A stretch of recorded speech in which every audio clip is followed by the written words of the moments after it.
first of all, I'd like to thank you all for attending our grand rounds today.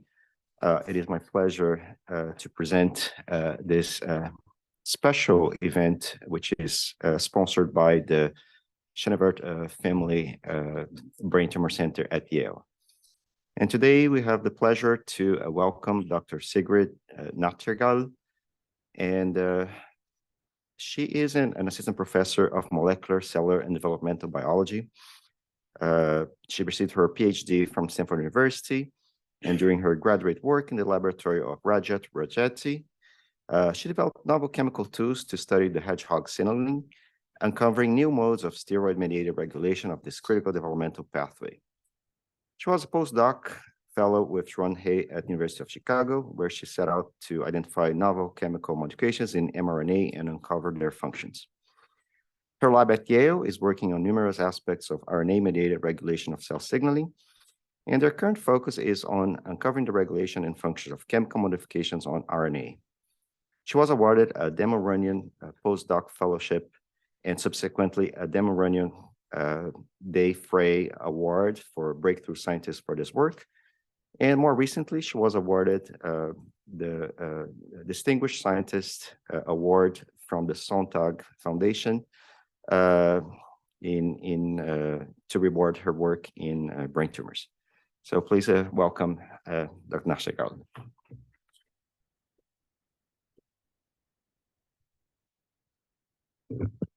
Thank you so much for having me. I think I need a phone book behind this podium. 1 second. Let's get rid of this. All right, thank you so much for having me. And I'm really thrilled to be here, particularly because of, I think part of the reason this came about is that because of the Sontag Award application that I was submitting, I guess a couple of years ago now, Dr. Amuro kindly not only answered my email, but even agreed to chat over Zoom for a bit, which was incredibly generous as I prepared for that application. And so what I'm excited to share with you today is a little bit about what our lab is doing with respect to gene expression regulation by RNA modifications. And I'm going to try to use the cursor on the screen so that the folks on Zoom can also follow along. Now to start with, I don't really have any disclosures, but I will perhaps start with a bit of a disclaimer. You may have already realized that I'm a basic scientist. I am not a clinician. And while I think our work is really rooted in sort of fundamental biological questions, I do consider myself sort of cancer biology adjacent, and I have been for quite a while. So my PhD work focused on the hedgehog signaling pathway. So I sort of became quite familiar with the sort of hedgehog-driven medulloblastoma field. And then during my postdoc, I sort of collaborated with a few different cancer biologists to sort of uncover the roles of RNA modifications in cancer. So, while we are very much a fundamental basic science lab, I really do not only enjoy, but really sort of motivate the lab to think about sort of the applications and implications of our work for cancer biology. But all of that being said, I rely a lot on collaborators and sort of dedicated clinicians to sort of help motivate and drive our work forward in that respect. So today I'll give you a little bit of an introduction on RNA modifications. It's not always sort of the first thing you think about when it comes to cancer biology. So I will then sort of segue directly into some of the work that's already been done on RNA modifications in cancer. And then I'm going to describe actually the current limitations of a lot of that work, including my own, and try to describe for you the sort of new approaches that the lab is taking to try to sort of improve our ability to really understand how these chemical marks might actually sort of regulate gene expression and how we might actually be able to translate that into the clinic. And so with that, I'll just dive right in. And I think, when we think of the central dogma in terms of its sort of, the foundations of gene expression regulation, this probably looks quite familiar. This is what I teach the undergraduates that I teach biochemistry over on the main campus. And so when we think about gene expression regulation, really what we're thinking about is the flow of information from the genome and DNA through RNA molecules and then on to proteins. But of course, this is a rather simplified view. And of course, DNA needs to be replicated. We know that a lot of interesting reverse transcriptases exist to sort of move back from RNA to DNA. And then, of course, protein-based enzymes and factors, of course, regulate this at many steps. But on top of that, even within each of these processes, of course, there are many sort of intervening steps. And so as an RNA biologist, I'm going to bias your view and say that the RNA to sort of protein transition is the most interesting. But of course, some of my basic biology friends will disagree with me. But that being said, even just to go from a functional mRNA molecule to a protein, we have to undergo many intermediate steps, including things like capping, splicing, processing of other types, then translation into protein, and then eventually RNA decay. And as you're probably already quite familiar, at each of these steps, DNA, RNA, and protein, there are many different chemical marks that can regulate these processes. This is sort of a fundamental paradigm of signaling and gene expression regulation. And so we know, for instance, that DNA can be methylated, and that this is sort of a critical regulator of gene expression at the level of the genomic DNA. And then all the way on the other side, we of course know that enzymes, think of things like kinases, are of course phosphorylated and modified with many other post-translational modifications that really dictate their activity and function, and in some cases localization. What some people are sometimes less familiar with is that in fact, RNA molecules are also very heavily chemically modified. And this can sometimes be a little bit counterintuitive, because when we think of RNA molecules, and particularly mRNA, we think of very transient sort of chemical molecules. So why would you sort of want to fine tune something that is such a transient molecule in nature?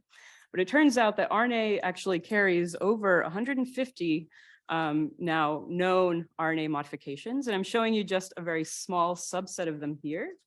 But these range from everything from the addition of methylation marks to isomerizations around different bonds, and on the other end, we have sort of double methylations, but this is actually a very sort of limited view. And there's all kinds of incredible chemistry that can happen on RNA, and particularly tRNAs, to regulate gene expression. And so if we sort of overlay this on what we actually encounter in the cell, which is not a very linear pathway, we get a very complex picture like this, where we have modifications that are in fact regulating literally every step of an mRNA during its life cycle. And so many of these chemical modifications are added sort of as the RNA is being made. Not all of them are, but many of them are. And so the RNA modification machinery will in fact interact with, my cursor is frozen, will actually interact with the transcription machinery as the RNA is being made.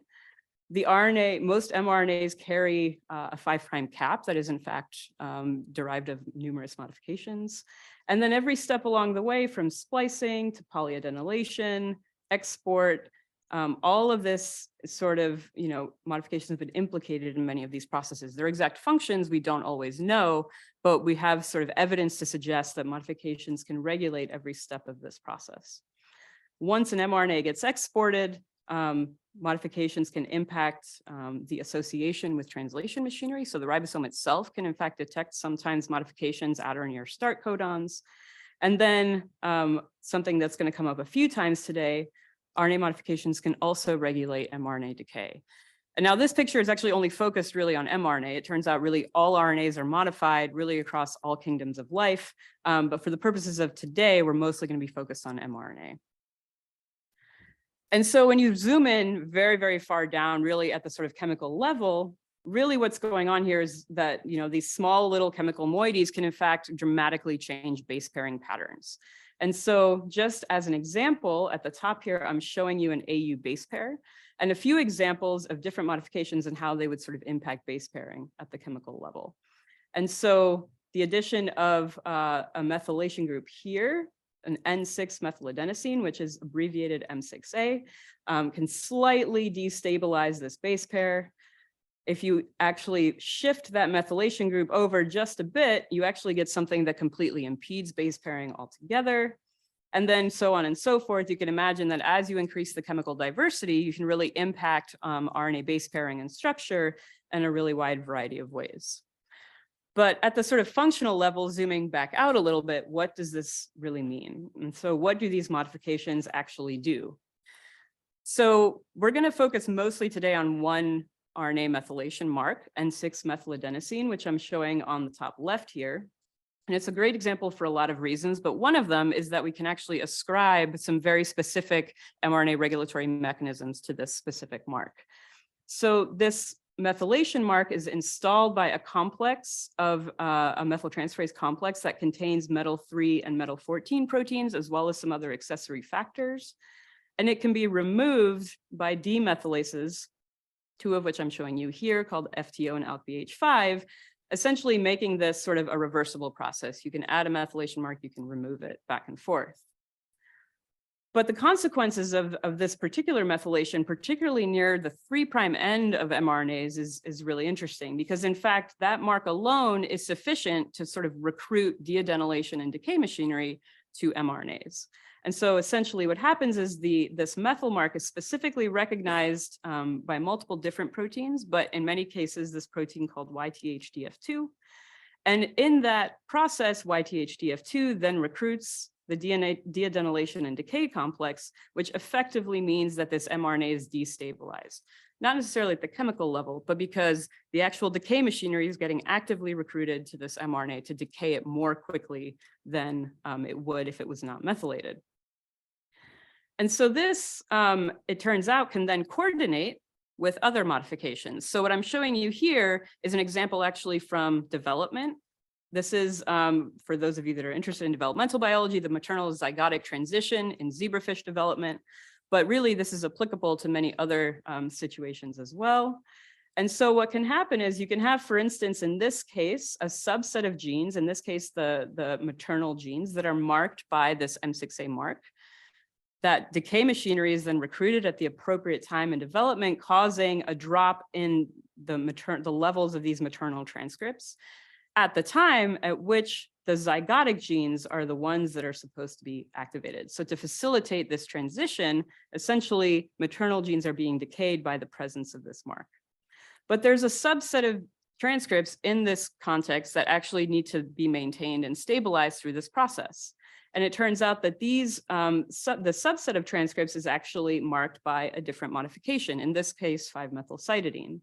And in this case, in fact, the modification is recruiting a different set of machinery that is preventing these transcripts from being decayed and allowing for sort of longer half-lives and stability of those transcripts through this developmental transition. Now, it's important to note actually that we have arrived at this sort of very simplified picture by numerous studies in many different contexts, all studying different modifications on their own separately. So we have sort of synthesized this information together to postulate a model whereby you could have different modifications coordinating these events all in one system.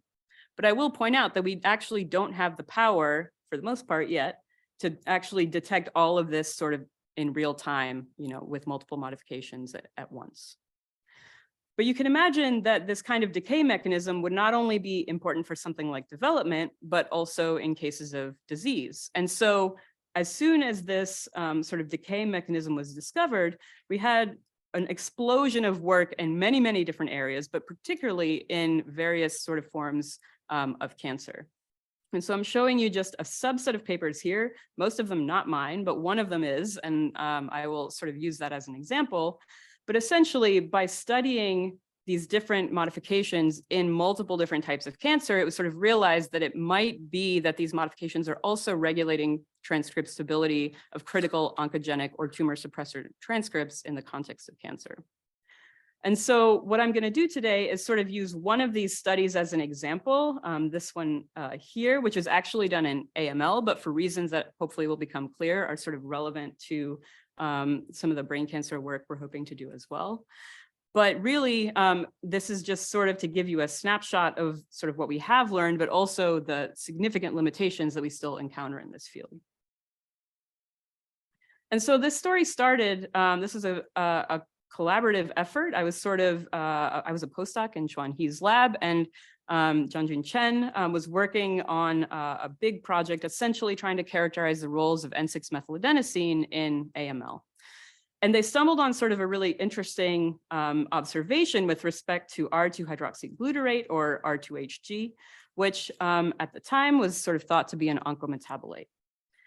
And there were sort of various lines of evidence for this, but essentially there was sort of a long history of this metabolite being described as an aqua metabolite, but there were some sort of weird results that I'll get into that sort of suggested that that might not be the case in every situation. And so this metabolite is actually derived from a mutant form of isocitrate dehydrogenase. And so IDH is the enzyme that's responsible for transforming isocitrate to alpha-ketoglutarate, which is a critical factor for many, many different enzymes, including RNA modification enzymes in the cell. But it turns out that with specific mutations, as many of you might be aware, IDH can generate sort of a different form of this molecule called R2 hydroxyglutarate.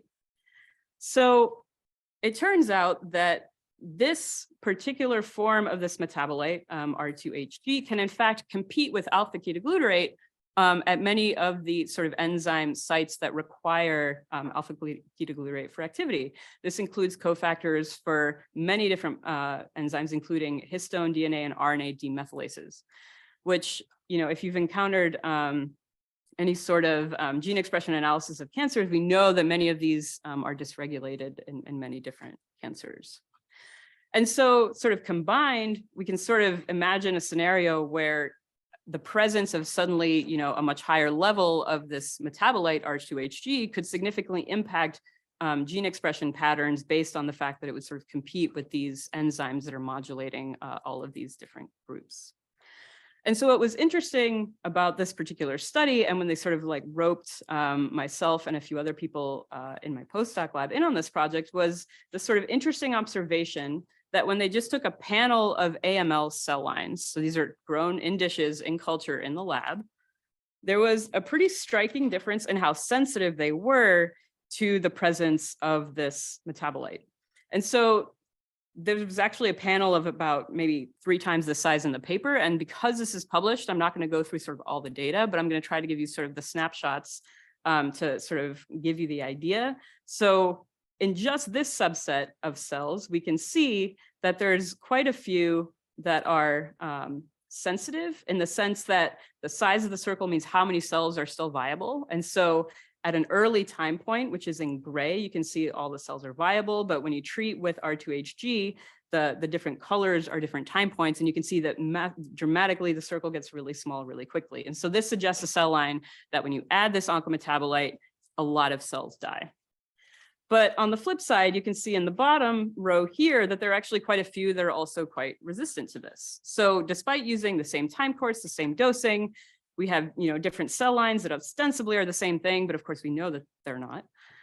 They're responding quite differently to the presence of this metabolite. And so this sort of started us off on a quest to sort of figure out why that might be true.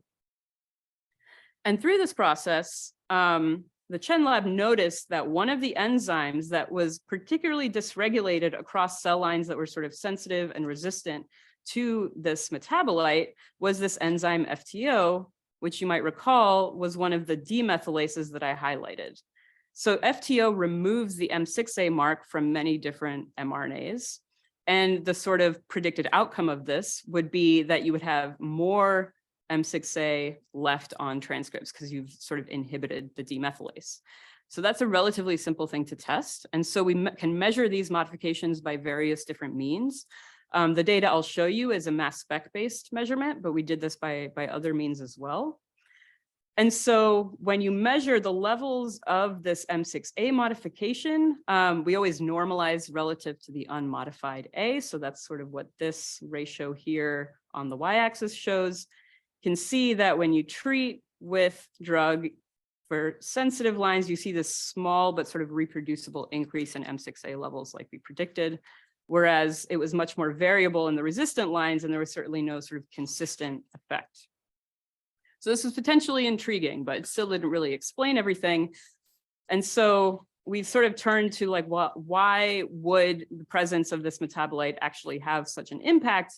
And we got a big clue from this Western blot that was done in the Chen lab, in which they showed that the levels of this demethylase FTO were vastly different in the sensitive lines versus the resistant lines. And conversely, levels of MYC were dramatically lower in the sensitive lines than in the resistant lines, and that the levels of these two key factors actually change when you add this metabolite R2HG. So this was intriguing because, of course, MYC is a critical factor that drives a lot of not just AML, but a lot of other cancers.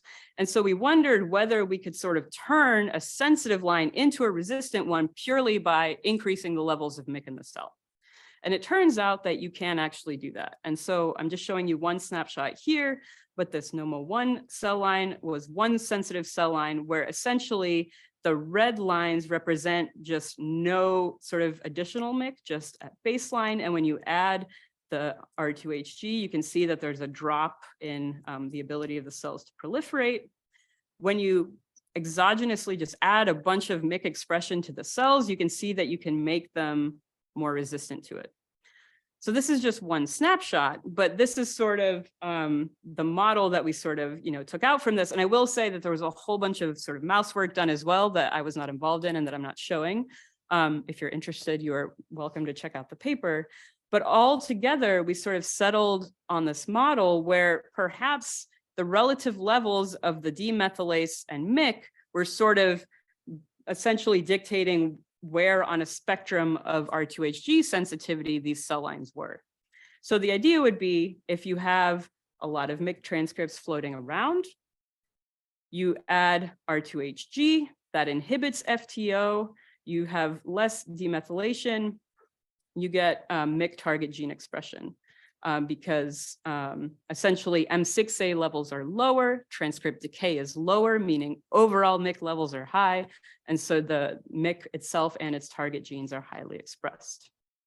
However, in the opposite scenario where maybe you just have a lot of MYC present or FTO is able to demethylate and remove a lot of that methylation mark, you can overcome this by essentially just boosting the amount of MYC transcripts. So essentially, the methylation facilitates decay, loss of methylation facilitates stability, and essentially by toggling both of these variables, you're able to get sort of the spectrum of R2HG sensitivity, even in what is ostensibly cell lines from sort of the same cancer. Now, there's a lot of limitations to this. I'm going to go into some of them in great detail, but of course, a big one is that a lot of this is done in cell lines and mouse models, and we're sort of zooming in on one particular aspect of this. We know that this metabolite does many, many other things, including regulation of like way more metabolites than we could even particularly cover in this talk. But I hope this has sort of highlighted one way in which sort of the presence or absence of this methylation mark can sort of dictate where you are. Particularly in the context of cancers in which there are IDH mutations. And, this sort of set me on a path of a little bit of a rabbit hole. And it turns out that I didn't know this at the time. I'm sure all of you already know this, that, glioblastoma is another instance in which IDH mutation status can dramatically impact sort of prognosis for patients. And one of my students in the lab who's working on this, Emily, actually found this sort of lovely table that summarizes a lot of what we know about N6-methyladenosine in glioblastoma, not even taking into account IDH mutation status. And if you just read a few lines, you can already start to see there's a lot of conflicting data on this. So for instance, depending on which paper we want to look at, all sort of published within the same approximate time frame, we have many different M6A related factors we can look at. But even when we're looking at the same ones, we can find papers that say the presence of that or absence of M6A is oncogenic. Another one says it's tumor suppressive.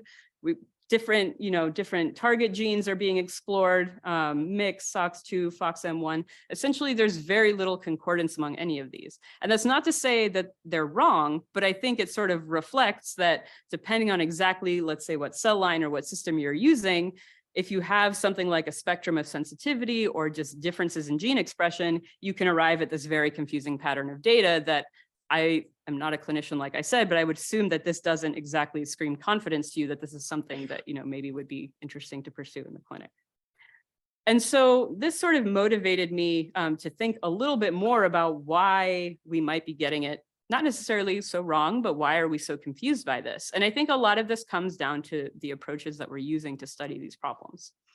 So M6A in particular has been a very popular modification to study because it's actually relatively simple to sequence where it is in the transcriptome, in any cell line or system you want. The reason for that is that there's an antibody-based approach to sequence M6A sites. And essentially what you do is you take an antibody and your favorite RNA sample of interest, you mix them together, you pull down your M6A containing RNAs on your antibody, and then you use high throughput sequencing, which is now so run of the mill that you can really do this with even very, very small amounts of input RNA. So this has been fantastic in terms of driving the field forward and sort of giving us the ability to sequence M6A in a lot of different contexts. But it's essentially driven people to this sort of top-down approach of trying to identify unifying sequence features and gene groups and use that to try to sort of generate functional themes. So let's identify the most dysregulated sort of genes when we lose M6A and see if that tells us anything about how it might be functioning in our favorite system of interest. But it turns out that this can be a little bit tricky to interpret. So when you do an experiment like this, you will get many, many genes and you will do all kinds of analysis, and that's sometimes very illuminating. But in some cases, it's also worth thinking about what exactly do those data look like. And so it turns out when you do an experiment like this, you get, let's say, a section of your favorite gene. It could be MYC, could be anything else. And you will get a whole bunch of sequencing reads at different places along your favorite transcript. But what this does not tell you is whether you have a situation like this, where you have multiple mRNAs where half of them have multiple M6A sites and half of them have none.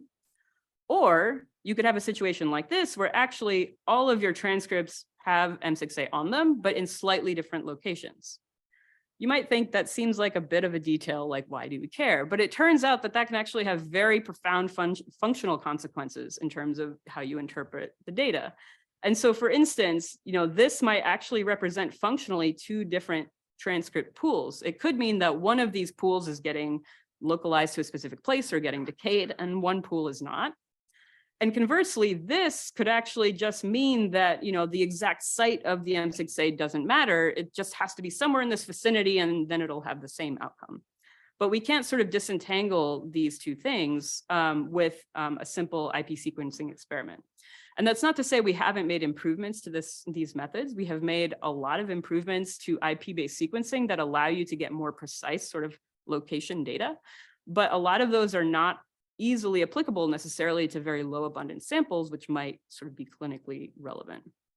So this sort of leads me to sort of posit to you that part of the reason we get so much confusing data is because we are actually sort of, the data itself is not as clarifying as maybe we would think. And so how do we change our approaches to sort of deconvolve some of these variables? And this is really sort of at the crux of essentially everything my lab studies.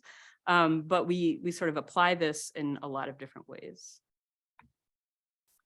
So just to sort of summarize the approach that I just gave you, because I'm going to try to sort of convince you that our approach sort of provides an interesting alternative. The approach that I just described is what I would call a top-down approach. So we do transcriptome-wide sequencing, usually for one specific modification. We, sequence everything, and then we try to pick out features that are common across all the transcripts that have our favorite modification. And this is, in fact, what led to our, the identification of this decay mechanism that I described earlier. So it is definitely not a useless approach. It has been very productive. But I will argue that we sort of hit a wall in terms of really getting a mechanistic understanding of how some of these modifications work, which has led to some confusing results. So what I have tried to do, in setting up the research program in our lab is to try to develop what I would call more of a bottom-up approach. So we identify specific transcripts, and then we do a deep dive to figure out, okay, what are all the different modifications on this transcript? Once we know that, can we identify the regulatory enzymes? Are there, variations across different diseases, et cetera? My argument is sort of that if we can do this, you can then go and look in your next favorite transcript and say, does it also apply here? And essentially build out the network from there. So the idea is to sort of not limit ourselves necessarily to these RNAs that we're interested in, but to use them to identify rules and then try to figure out if those rules apply elsewhere. And so I'm going to try to describe sort of the two approaches we're using to sort of make maps like this. The first one is a mass spectrometry based approach. And this has really been pioneered in my lab by a student, Lauren Wilson, aided by many other people in the lab, including Josh, an undergraduate. But essentially the idea is this. So what if we just took our favorite transcript and we designed a whole bunch of probes that are complementary to that transcript, and we just purified it out of cells? This sounds crazy, but Lauren has actually gotten this to work. Arguably for more abundant transcripts, but nevertheless, it's actually working quite well, as I'll show you in a second. And the idea here is, okay, let's just hypothetically say that we can purify the transcripts that we're interested in, and then digest them into individual nucleosides down to sort of the individual module level, and then analyze by mass spec sort of everything that's in there. And so I'm happy to discuss the details of the mass spec with anyone who's interested, but the crux of it is that essentially between the fragmentation patterns and the retention time on a specific column that we use, we can distinguish between even very closely related chemical species, so that we can distinguish even two different singly methylated species like N1-methyladenosine and N6-methyladenosine. And we can go down the line and look at sort of any modifications we might be interested in.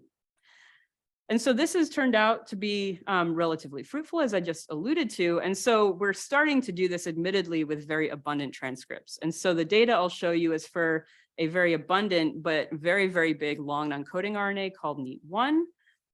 It's got some very interesting biology that I won't really go into at the moment, but essentially we can purify NEAT1 transcripts to a really high enrichment relative to sort of baseline total RNA. So the exact numbers that you get for enrichment depend a little bit on what you're comparing it to, right? So are you comparing to an mRNA or a very abundant ribosomal RNA? But for instance, if we look at sort of a favorite housekeeping mRNA, we can enrich this long non-coding RNA many thousand-fold over what we would have in just sort of the baseline pool of RNA. And importantly, Lauren can now do this to sort of a level of abundance that we can actually, get enough RNA out of this to digest and do mass spec analysis. And so the idea here is that we take this, RNA of interest and we just look for our favorite modifications. I'm just showing you a few of them here. You can look at different cell lines, whatever cell lines you might be interested in, and then basically profile the relative abundance of different modifications in this sample in different cell lines. And so, for instance, here we have A549 and HeLa cells, and you can see that the M1A levels are a little bit different, which maybe it's interesting, maybe it's not, we'll have to find out. The M6A levels are relatively stable, and so on and so forth. And so this is just a snapshot, but I hope you can sort of appreciate that, this is one way to get a much more unbiased picture of what might be present in your long non-coding RNA of interest. I will say, in the interest of full disclosure, we cannot do this yet for mRNAs. mRNAs are much less abundant. Maybe someday we will get there. But at the moment, we can at least take a stab at taking our favorite long non-coding RNAs of interest and trying to see what modifications are sort of sprinkled throughout. And I will say another RNA we have applied this to is MALAT1, which many of you might be familiar with. It's another sort of abundant long non-coding RNA that's been of interest in a few different cancers. And so we're taking a stab at looking at the modifications on that RNA as well. But again, I told you I would tell you limitations. So mass spec is a very powerful tool, particularly to get really specific chemical identity information. But you lose location information because we're digesting all of this up into tiny little pieces so that we can really identify the chemical species that are present. So that's a bit of a problem. And as I already alluded to, it's also limited at the moment, much more abundant transcripts. So things that we can actually purify to a degree to where we can actually do mass spec on them. It is also limited in the sense that, we certainly wouldn't be able to do this from something like a biopsy or a patient sample, which I'll get to later, but that's sort of, the dream down the line. So what do we do to complement this approach?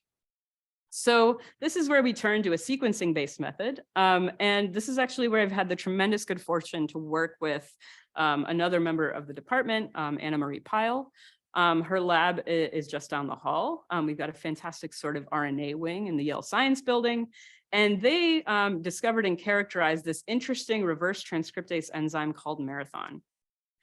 And marathon is sort of interesting from a few different respects. So first, as the name suggests, it can reverse transcribe really long transcripts. I mean, I actually have never seen anything quite as processive as this particular enzyme. The other thing that it does, though, that's particularly useful for us is it tends to install mutations when it encounters a modification in the RNA. That's not to say every single modification, but many of them, and even some that are a bit more subtle. So you might already be starting to piece together that this would be relatively useful if we could just reverse transcribe an RNA and use mutations to sort of identify where possible modification sites might be.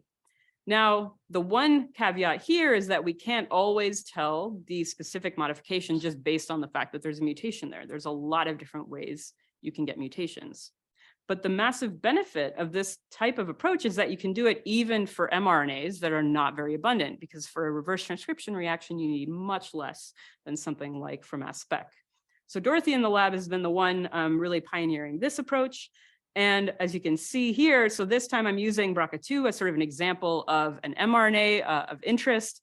And you can see that as you reverse transcribe with marathon, you see some specific peaks where you get mutation signatures.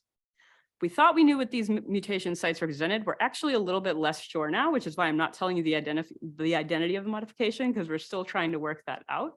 But what's interesting is that you can see that there's actually different levels of mutation depending on the specific site.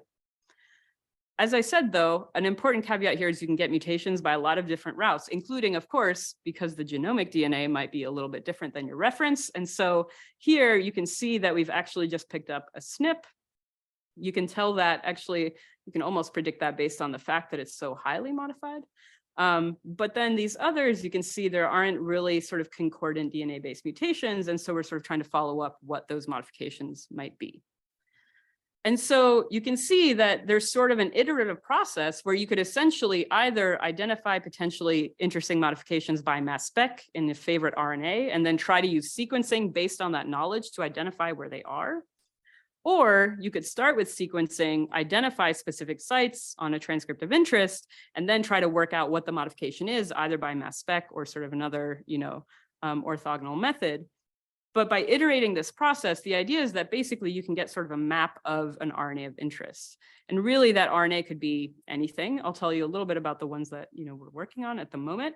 But the idea is that if you can get this sort of more complete picture of what's actually on there, you can then go in and look at, okay, if I do perturbation X or if I look in disease Y, you can actually start to look at specific changes in those specific locations.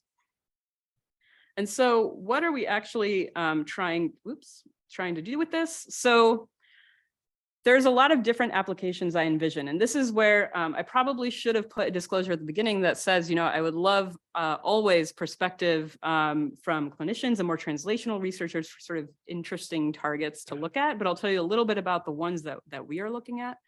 And so I've mentioned the long non-coding RNAs NEAT1 and MALAT1.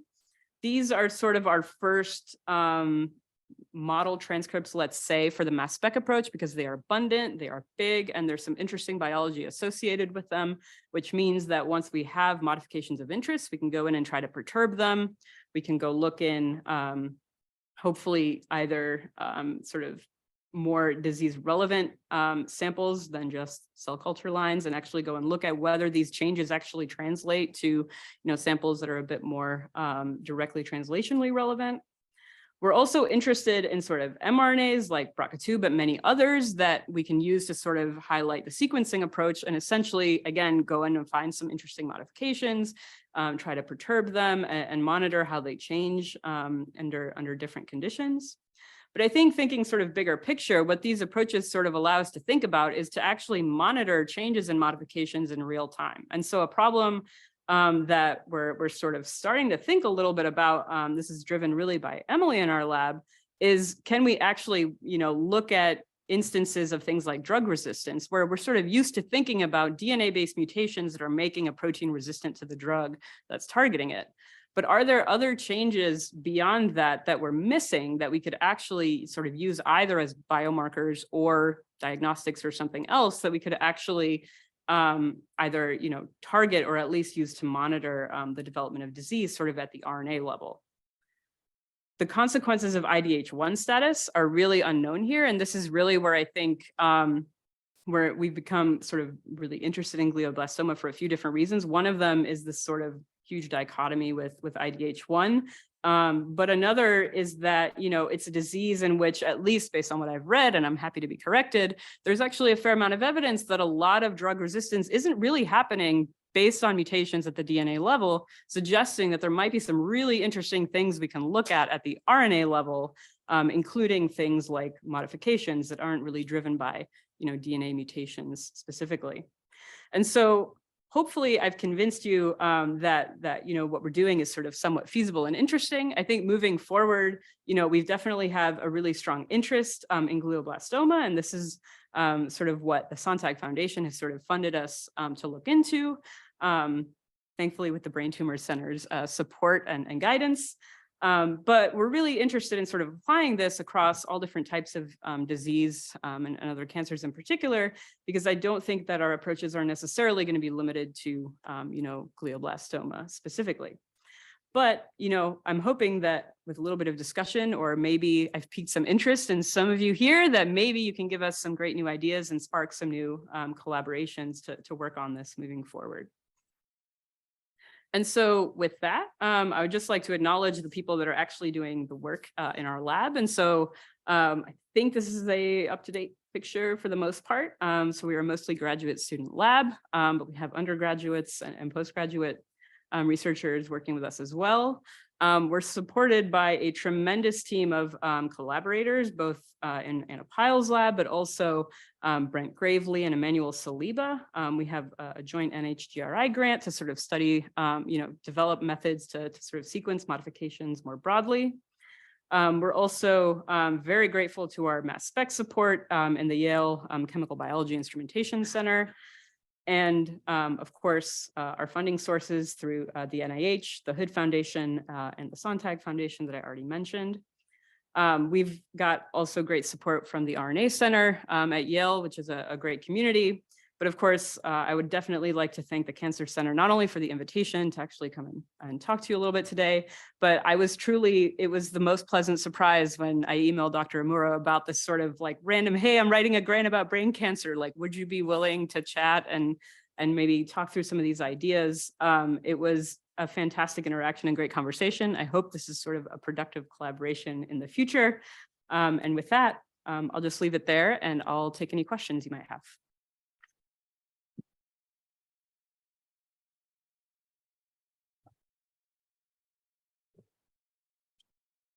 Well, let's check. I don't think so. In the meantime, let's get some questions from the audience.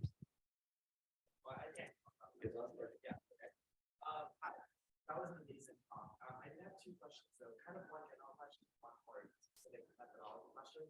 The first one being, I was wondering if in your study, especially when you're looking at like IDH mutations, which does obviously cause an increase in DNA methylation, seeing whether DNA methylation in gene body affects or potentially changes the amount of modifications to RNA from that same transcript.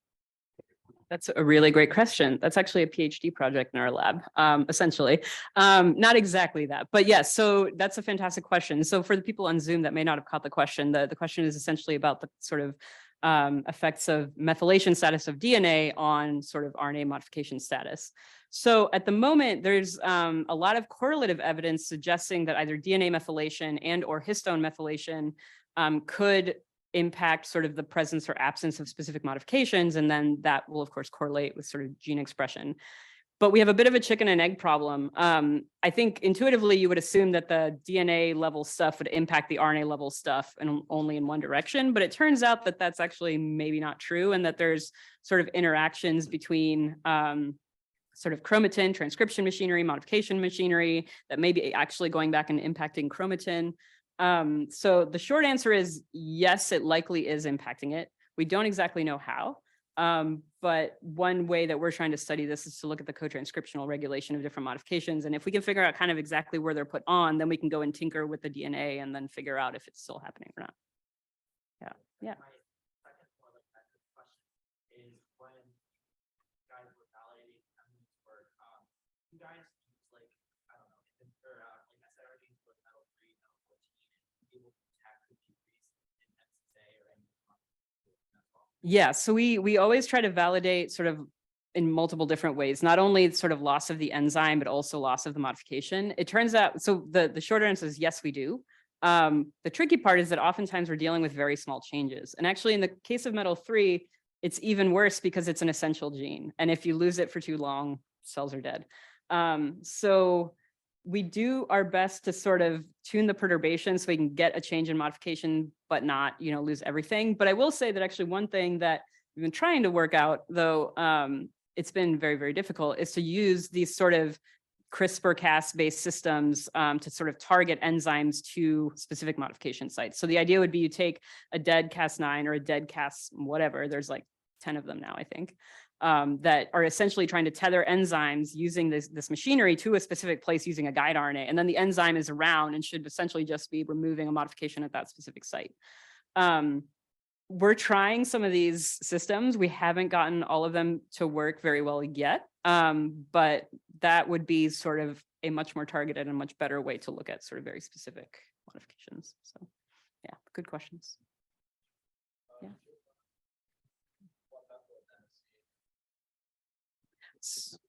Yeah, so yes. So the question is, have we looked at M1-methyladenosine and ALK-BH3?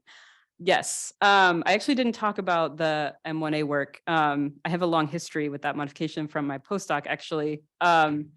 It's been a very tricky one to study. And if you're familiar with that literature, you might know there's been a lot of arguments about sort of prevalence, presence, location, et cetera.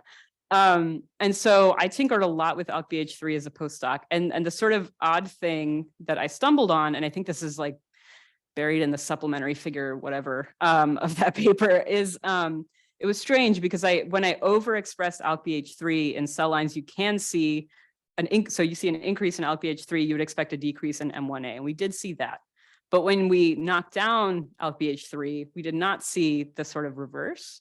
But interestingly, other labs have. And so I don't know if this is sort of a methods-based thing or not. I will say in an in vitro experiment, it absolutely will demethylate M1A. It will do that probably on RNA and DNA. The question is more just if in the cell itself, they're encountering each other to the extent that you would need for it to regulate mRNA. So we're not sure. We're sort of going to still try to work that out in a more targeted way if we can. We actually would love to target ALK-BH3 with a Cas system and sort of specifically demethylate specific places, specific sites. But that's been a tricky one for a lot of reasons. Yeah. So I was fascinated by the use of antibodies for enrichment of marks. Have those antibodies ever been used in situ, trying to identify location of the marks or in any kind of pathology? Yeah, that's a great question. So I don't know about, yes, a little bit. In sort of cell culture based systems, it's often a little bit tricky unless you can get a very specific concentration of a modification in a very specific place. For something like M6A that's sort of diffuse on many different mRNAs, it can be a little tricky. That being said, for some things, particularly if you have very concentrated sort of, a nuclear body or a cytoplasmic body, you might be able to detect them. I don't know.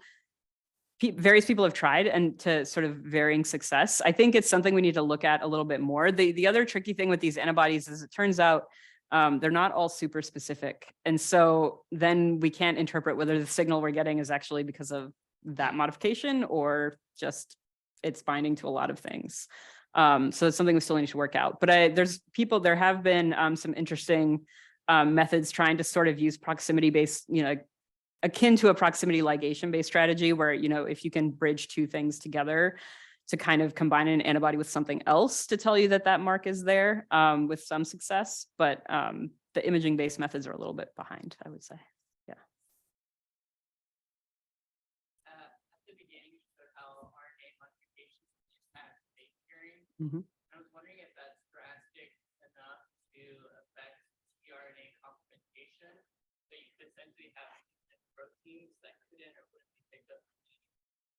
Yeah, that's a great question. So the question is, for those of you on Zoom, whether the impact of modifications on base pairing would be sufficient to maybe even impact essentially decoding, I guess is what you're asking, and sort of introduce mutations into proteins.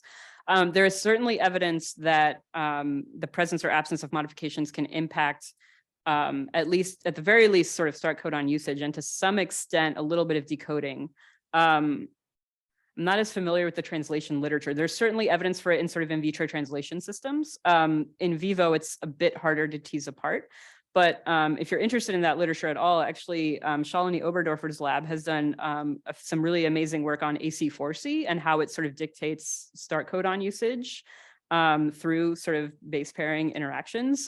So that's not our work, but it's beautiful. And I would encourage you to take a look at it if you're interested, because yes, there's certainly some evidence for that.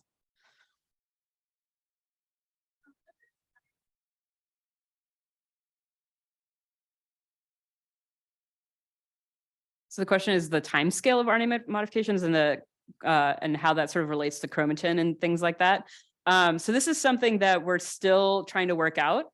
So we've been working on actually a totally different strategy I haven't talked about. We're trying to work out a dual labeling strategy in our lab. So this is a different graduate student, Luke, who's working on this, where we're essentially trying to combine nascent RNA labeling, something like an EU approach or a 4-thiouridine labeling with essentially trying to both mark nascent RNA and nascent methylation with a deuterated SAM analog.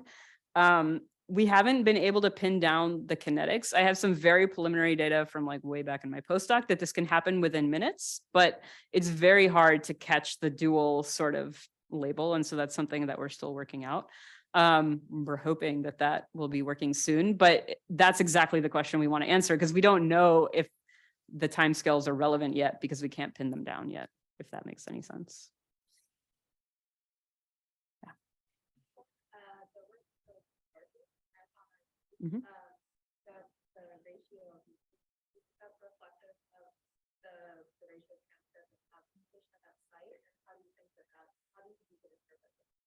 Yeah, so the question is whether the mutation rate sort of essentially correlates with what's actually happening at the modification level. So we're literally working with Anna Kyle's lab to try to generate the standards to figure that out. So what we essentially need to make is a calibration curve with known sort of modified oligos, because based on some previous work with a different reverse transcriptase, we know that there is some correlation between the level of modification and sort of the mutation rate in terms of it's a somewhat accurate reflection.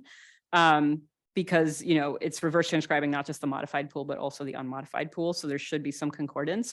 It is, however, probably not perfect. And so we kind of need to make a calibration curve, essentially getting, you know, known modified oligos at 0%, 25%, 50%, and generating a curve to try to correlate where those are.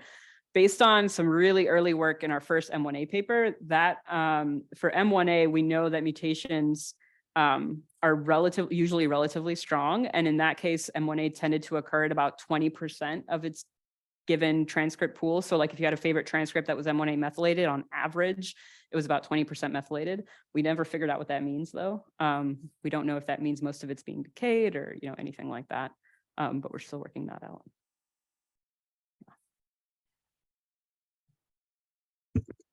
So thank you very much, Sigrid, for this amazing talk. It's really very rewarding to see this high-end science coming to visit us here on the other side. Let's hope that this will be the beginning of many more collaborations. And on that note, I would like to remind you all that we do have an RFA out for funding laboratory research that has more of a translational character. So you might want to check it out. Thank you very much.